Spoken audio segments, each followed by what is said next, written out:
जब महमूद मथुरा पहुंचा तो उसे रोकने या उसका सामना करने को कोई नहीं निकला।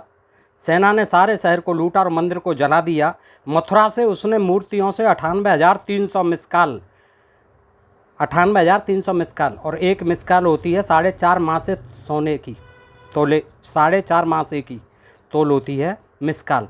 इतने कितने मथुरा से मूर्तियों से उसने 98,300 मिस्काल सोना चांदी की 200 मूर्तियाँ, 5,000 दीनार मूल्य की 2 लाल मणियाँ, 450 मिस्काल का एक नीलम और अन्य बहुत सी बहुमूल्य चीज़ें लूटीं मथुरा से। महमूद गजनवी ने, अल उलवी ने लिखा है, महमूद मथुरा से इतने लोगों को कैदी बनाकर ले गया था कि प्रत्येक को उसने 2.5 रुपये में बेचना चाहा तो खरीदार नहीं मिले थे। इतने लोगों को कैदी बनाकर ले गया था कि प्रत्येक को उसने 2.5 रुपये में भी बेचना चाहा तो खरीदार नहीं मिले थे। इतने लोगों को ले गया था बंदी बना के। तो दोस्तों, इस तरह से हम देखते हैं कि महमूद ने कितने गजब ढाए और कितने जुल्म ढाए और कितनी लूटपाट की, कितने लोगों को मारा, कितने लोगों को बंदी बना के ले गया। दोस्तों, ये सोचने का विषय है और हम हिंदू क्या करते रहे ये भी सोचने का विषय है। सारे भारतीय इतिहास पर दृष्टि डाली जाए तो 2 बातें बहुत उभर कर सामने आती हैं। पहली यह कि यहाँ बराबर जो हमलावर आते रहे वे प्राय एक ही रास्ते से लौटते थे। दूसरी है कि हिंदुओं ने मिलकर कभी उनका मुकाबला नहीं किया। सन 986 से 1026 तक गजनी से 2 लुटेरे सुबुक्तगीन और उसका पुत्र महमूद लगभग 30 बार हिमालय के दर्रों से आए। अकेले महमूद गजनवी ने 1000 ईस्वी से 1026 तक के वर्षों में 17 बार हमले किए। वे सदा हिमालय के दर्रों से आए, सदा उन्हीं नदियों के पार गए तथा उन्हीं मुख्य सड़कों पर से गुजरे जिन पर से पहली बार गुजरे थे। उनके न केवल आने और जाने के मार्ग एक ही थे बल्कि उनकी कार्य प्रणाली भी सदा समान रही। वे रास्ते में पड़ने वाले स्थानीय राजा को हराते, उसे या तो मार दिया जाता राजा को या अपना जागीरदार बना लिया जाता था। फिर उस इलाके को अपनी सरगर्मियों का केंद्र बनाकर वहाँ से पास के इलाकों पर चढ़ाई की जाती, उन्हें लूटा और हराया जाता था। दोस्तों, इस तरह का ये प्रसंग जो इतिहास में मिलते हैं पढ़ने के लिए कि हम हिंदुओं को जो है किस तरह से ये मारते रहे, किस तरह से लूटते रहे विदेशी आक्रांता हजारों किलोमीटर दूर से आ करके। तो दोस्तों नमस्कार, ढोल में पोल चैनल में आप सब मित्रों का हार्दिक स्वागत है। इतिहास के झरोखे से मैं ऐसे ही संकलित जानकारी आपको देता हूँ आज, जिसे आप देखें। और दोस्तों, आपसे अनुरोध करता हूँ कि ये वीडियो बड़ा रोचक है, इसको अवश्य देखिएगा। तो इतिहासकार सर यदुनाथ सरकार ने लिखा है, भारत में इस्लामी सेना के पूर्वी देशों में विस्तार को इतिहास में ठीक तौर से देखा जा सकता है। उसने एक समान तरीका अपनाया था। सबसे पहले कुछ वर्षों तक सीमा के पार हमले, दूसरी व्यवस्था में सेना लेकर आक्रमण, जिसमें निकटतम हिंदू राजा को घनघोर लड़ाई में पराजित कर उसे राजा को जागीरदार बना दिया तथा उसके राज्य को भारत में और आगे बढ़ने के लिए मित्र केंद्र बना लिया। अंत में जागीर एक अंतिम निष्फल लड़ाई के बाद समाप्त कर दी गई और मुसलमान साम्राज्य में मिला ली गई। इस तरह अपने सीमांत प्रदेश प्रतिवर्ष घटते चले गए और इस्लामी अधिराज्य उत्तर भारत के मैदानों में और भीतर फैलता चला गया। यह प्रक्रिया सैकड़ों साल तक चलती रही। भारत का सैन्य इतिहास पृष्ठ 33-34 से है ये दोस्तों। महमूद के आक्रमणों के 25-26 वर्षों में परस्पर युद्धरत, आपस में ही लड़ते झगड़ने वाले हिंदू राजा केवल 5 बार इकट्ठे हुए, लेकिन वे 5 अवसर भी ऐसे थे कि साफ दिखाई देता था कि यह संयुक्त मोर्चा अवश्य असफल रहेगा। इन अवसरों पर क्या किया गया था? तब संयुक्त मोर्चे वाली कोई बात नहीं थी। 1 या 2 राजाओं को जब अपनी तबाही दौड़ी आती हुई प्रतीत होती थी तो उन्होंने अंतिम आश्रय के तौर पर पड़ोसी राजाओं से तबाही के बचने के लिए अनुनय न किया। इससे ज़्यादा कुछ नहीं था, अपनी अपनी सेफ्टी में लगे रहे। इन 25-26 वर्षों के दौरान इलाके के सब राजाओं की ऐसी कोई बैठक तय नहीं हुई जिसमें भावी आक्रामकों का कुशलतापूर्वक सामना करने के संयुक्त प्रयास की बात उठी हो। संयुक्त प्रयास तो हुए ही नहीं उससे झगड़ने के लिए, उससे लड़ने के लिए, आक्रमण करने के लिए। बचाव में ही, अपने अपने बचाव में हिंदू राजा लगे रहे और उसी में मरते रहे। और देखिए, 1014 ईस्वी में थानेश्वर पर हमले के दौरान महमूद ने थानेश्वर पर हमला किया। 1014 में महमूद ने 2 लाख हिंदू औरतों को बंदी बनाया था। इनमें से अधिकांश को उसने अपने हरम के लिए भेज दिया था। ये औरतें हिंदू राजाओं के राज्यों में से मीलों तक गुजरीं। जब ले गया बंदी बना करके तो कई हजार मीलों तक हिंदू राजाओं के राज्यों में होकर निकली वो औरतें। ऐसा एक बार नहीं हुआ, मुस्लिम इतिहासकारों के अनुसार अनेक बार ऐसा हुआ। लेकिन इन औरतों के पिता, भाइयों और पतियों ने उत्तर की ओर बढ़ रहे हमलावरों के काफिलों पर कभी आक्रमण नहीं किया। उनके भाइयों ने, पतियों ने, किसी ने भी, कोई नहीं उन पर आक्रमण किया उन्हें रोकने के लिए। और वो बंदी बना करके औरतों तक को, 2 लाख औरतों को थानेश्वर में आप देख रहे हैं, 2 लाख हिंदू औरतों को बंदी बनाया था 1014 ईस्वी में। काफिलों पर कभी आक्रमण नहीं किया, उन्हें छुड़ाने का कभी प्रयत्न भी नहीं किया। हिंदुओं के 150 साल के अति प्रसिद्ध चले आ रहे सोमनाथ के मंदिर पर महमूद ने 1026 ईस्वी में हमला किया।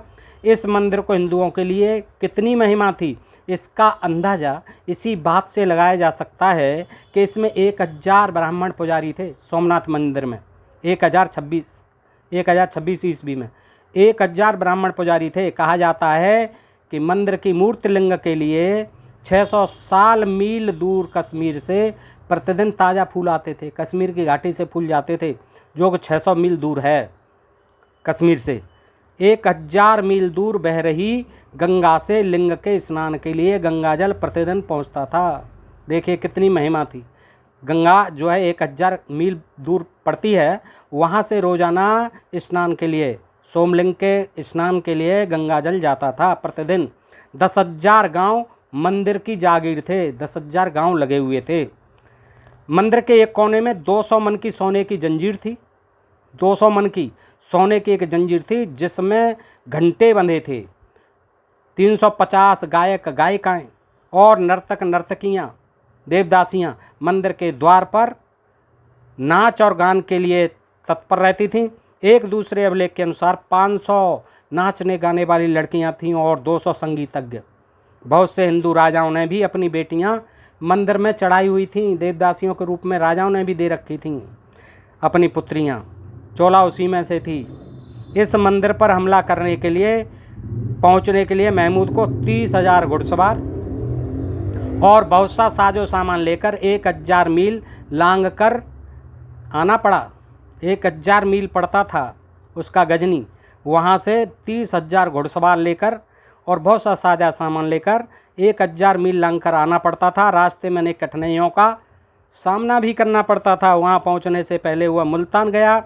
वहाँ उसने पुनः दल बल गठित किया, रसद भरी और साजो सामान की टूट फूट की मरम्मत करवाई। परंतु रास्ते में या मुल्तान में उसे किसी ने कहीं कुछ नहीं कहा। कोई विरोध ही नहीं करता था उसका जरा भी विरोध नहीं किया गया। मुल्तान में महमूद काफ़ी देर तक ठहरा। उसके इरादों के बारे में सबको पता था। कुछ हिंदू राजा मुकाबला करने के साधनों पर विचार करने के लिए इकट्ठे भी हुए, क्योंकि उनमें से हरेक ही भूमि उसके रास्ते में पड़ती थी। हरेक की भूमि उसके रास्ते में पड़ती थी, लेकिन ये विचार ही रहे। किसी ने प्रयास नहीं किए, किसी ने भी उस पर उस समय हमला नहीं किया जब वह मुल्तान में अपने दलबल को पुनर्गठित कर रहा था। जब महमूद ने हमला शुरू कर दिया तो अकेले दुकेले कुछ राजाओं ने अपनी अपनी सीमा में थोड़ा सा विरोध किया, परंतु बाकी राजाओं में से कुछ तो उसी समय संधि के लिए गिड़गिड़ाने लगे। तब उसने केवल अपना आगमन बताने के लिए सीमा पर थोड़ी सी आहट की थी। दूसरे राजा तो इस स्थिति के आने से भी पहले ही गिड़गिड़ाने लगे थे। देखिए कितने बहादुर थे हमारे हिंदू राजा। बहुत सी हिंदू सेना ने इस अंधविश्वास में सामूहिक रूप से हथियार डाल दिए कि सोमनाथ शहर में सोम भगवान द्वारा आशीर्वाद प्राप्त एवं रक्षित सेना महमूद एवं उसकी संपूर्ण सेना का संहार कर देगी। ये अंधविश्वास था वहाँ की जनता में, भक्तों में। उन्हें सोमनाथ में हिंदू सेना की विजय के लिए अपने अपने क्षेत्र की रक्षा करना मूर्खता और अनावश्यक प्रतीत हुआ। ना क्या ये तो मूर्खता है, हम क्यों रक्षा करें। हमारे सोमनाथ भगवान जो हैं, जो ही उन्होंने हथियार डाले, महमूद ने एक एक आदमी को कत्ल करवा दिया। जब महमूद सोमनाथ शहर पहुंचा, वहाँ हजारों सैनिक और असैनिक हिंदू थे। ये रास्ते के अंधविश्वासी लोगों से भी आगे बढ़े हुए थे। उन्होंने न शहर की प्रतिरक्षा के लिए कुछ किया था, न युद्ध की कोई योजना बनाई थी। वे चमत्कार देखने की प्रतीक्षा में आंखें फाड़े बैठे थे। चमत्कार होने वाला है, अभी मुसलमान चितपट हो जाएंगे सभी। इतिहासकार इब्न असीर ने लिखा है, जब महमूद ने सोमनाथ के किले के मुख्य दरवाज़ों पर धावा बोला, तब किले की दीवारों पर बैठे लोग तमाशा देख रहे थे।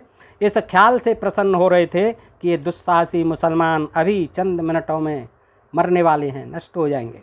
वे मुसलमानों को बता भी रहे थे, कह भी रहे थे कि हमारा देवता तुम्हारे एक एक व्यक्ति को अभी नष्ट कर दिया।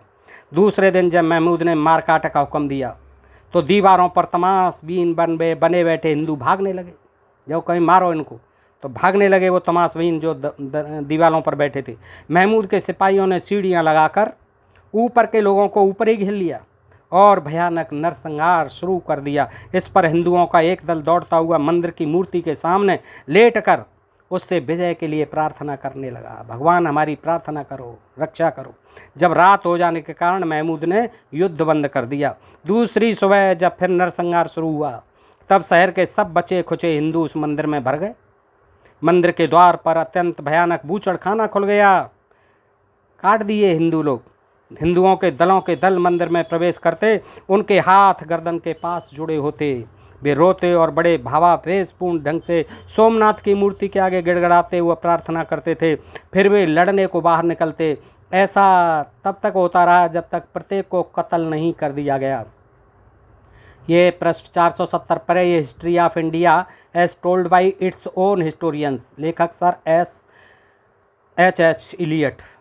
सारा शहर लूटा गया, हजारों हिंदू कत्ल कर दिए गए, जो जहाँ मिला वहीं मार दिया गया। हिंदुओं को सर्वोच्च और पवित्रतम शहर व मंदिर नष्ट कर दिए। हिंदुओं का सर्वोच्च और पवित्रतम शहर व मंदिर नष्ट कर दिया गया। लेकिन तब भी इलाके के आसपास के हिंदुओं की सेनाएं अक्षुण्ण बनी हुई थीं। वे सोमनाथ पर हमला करके महमूद को सबक सिखा सकती थीं। उनकी वापसी पर भी हमला किया जा सकता था, लेकिन वे माई के लाल हिंदू सेनाएं अपनी जगह से टस से मस नहीं हुई। इस तरह न हिंदू जनता में सोमनाथ को नष्ट किए जाने पर रोष की लहर दौड़ी और न महमूद को सबक सिखाने के लिए कोई आवाज़ उठी। यहाँ यह उल्लेखनीय है कि ऐसा इस बार ही नहीं हुआ, बल्कि पहले भी ऐसा ही होता रहा है। मेगास्थनीज ने इससे 1300 साल पहले 1300 साल पहले लिखा था। जब सिकंदर ने हमला किया तब क्षत्रिय उसकी सेना से लड़ रहे थे और स्थानीय किसान शांत भाव से अपने खेतों में ऐसे हल चला रहे थे मानो कुछ हुआ ही नहीं। ये जनता जागरूक नहीं थी, जनता जागरूक नहीं थी उस समय इतनी। सिकंदर ने जब हमला किया था क्षत्रिय लड़ रहे थे, लेकिन किसान जो है शांत भाव से अपने खेतों में ऐसे हल चला रहे थे जैसे कि कुछ हुआ ही नहीं, किसी को कुछ पता ही नहीं। यही कारण है हिंदुओं ने सोमनाथ के मंदिर के जीर्णोद्धार की ओर भी शताब्दियों तक कोई ध्यान नहीं दिया। टूट फूट हो गई, तोड़ दिया मंदिर, मगर उसके जीर्णोद्धार की तरफ भी किसी का ध्यान नहीं गया 500-600 साल तक। महमूद के बाद 1393 में मुजफ्फर शाह के इसे लूटने के पश्चात फिर भी लूटा गया। 1303 में मुजफ्फर साहब के इसे लूटने के पश्चात सन 1947 के देश के स्वतंत्रता होने के बाद ही इसका जीर्णोद्धार किया गया। लगभग 550 वर्षों के उपरांत, आज़ाद होने के बाद 550 सालों के उपरांत ही सोमनाथ मंदिर का जीर्णोद्धार हुआ। यहाँ यह बात विशेष उल्लेखनीय है कि 1824 में अंग्रेजी मशीनरी इन्फेंट्री रेजिमेंट ने जब कंधार से काबुल तक मार्च करते हुए मार्ग में गजनी के स्थान पर एक ऐतिहासिक युद्ध लड़ा, तब वह बटालियन सुल्तान महमूद के मकबरे से सोमनाथ मंदिर के द्वार वापस ले आई थी, लेकिन उन्हें आज तक सोमनाथ के मंदिर में नहीं पहुंचाया जा सका है। शायद वे भ्रष्ट हो गए हैं, क्योंकि मुसलमान ने लेके रखे थे, शायद वे भ्रष्ट हो गए। गेट जो है, दरवाजे, वे अब आगरा के लाल किले में पड़े खराब हो रहे हैं। दोस्तों, ये आपने देखा किस तरह से। और जब महमूद वापस गया उसकी सेनाएं धीरे धीरे गईं, क्योंकि खेमे रसद और अन्य सैनिक सामान बहुत ज़्यादा था। दूसरे, उन्हें मरुस्थल को पार करना होता था। एक स्थिति तो ऐसी भी आई जब उसे पीने के पानी की कमी का सामना करना पड़ा और ताज़ा रसद प्राप्त करने में बहुत कठिनाई सामने आई। फिर भी कहीं किसी हिंदू ने उसे किसी प्रकार भी नहीं छेड़ा, किसी ने नहीं छेड़ा। सन 1026 में महमूद की मृत्यु के बाद लगभग 160 वर्षों तक भारत पर कोई व्यवस्थित आक्रमण नहीं हुआ। यद्यपि अकेले दुकेले तुर्क बार बार दिल्ली और उसके पूर्व के हिंदू प्रदेशों पर हमले करते रहे। हम इस अरसे के दौरान मुसलमानों की राजनीति के सैनिक शक्ति में काफ़ी ह्रास आया। इस दौरान राजपूत मिलकर प्रयास करते तो पंजाब से विदेशी हमलावर शासकों को खदेड़ा जा सकता था। जब तुर्कों पर हमला करने की ज़रूरत थी, राजपूत प्रतिरक्षा की कमज़ोर नीति से चिपटे रहे। उनकी भूमि ग्रहण करने की उमंग का लक्ष्य अपने हिंदू पड़ोसी थे, यानी आपस में ही हिंदू पड़ोसियों की भूमि को ही हड़पना चाहते थे। और उनकी जुझारू प्रवृत्ति एवं शक्ति का आपसी लड़ाइयों में अपव्यय हुआ। हमेशा आपस में ही लड़ते रहे, झगड़ते रहे, जिससे तुर्कों को पक्की जीत प्राप्त करने में सहायता मिली और सब राजपूतों को राजपूतों का एक साथ संहार हुआ। देखें लेक्चर्स ऑन राजपूत हिस्ट्री पृष्ठ 74-75। सन 1191 में मोहम्मद गौरी ने एक नए अध्याय की शुरुआत की। इसके बाद मोहम्मद गौरी गजनी के बाद महमूद गौरी ने 1191 में एक नए अध्याय की शुरुआत की, जब उसने पृथ्वीराज पर हमला किया। वह अपने शक्तिशाली पड़ोसी राजाओं के साथ निरर्थक लड़ाई झगड़ों में व्यस्त थे। दोस्तों, इस तरह आपने देखा महमूद गजनवी ने किस तरह यहाँ पर लूटमार की और किस तरह से हमारे हिंदू सेना और हिंदू देश के नागरिक जनता किस तरह से तमाशा देखती रही, मरती रही, पिटती रही, लेकिन कभी संगठित होकर के उस पर आक्रमण नहीं किया, उसका सामना नहीं किया। दोस्तों, इससे आगे हम पृथ्वीराज का भी देखेंगे, मोहम्मद गौरी के आक्रमण भी देखेंगे। दोस्तों, आज के लिए इतना ही। आप बताएं कैसे लगते हैं आपको ये प्रसंग दोस्तों, और अपने प्रिय चैनल ढोल में पोल को सब्सक्राइब करते रहें। नमस्कार, जय हिंद, जय भारत दोस्तों।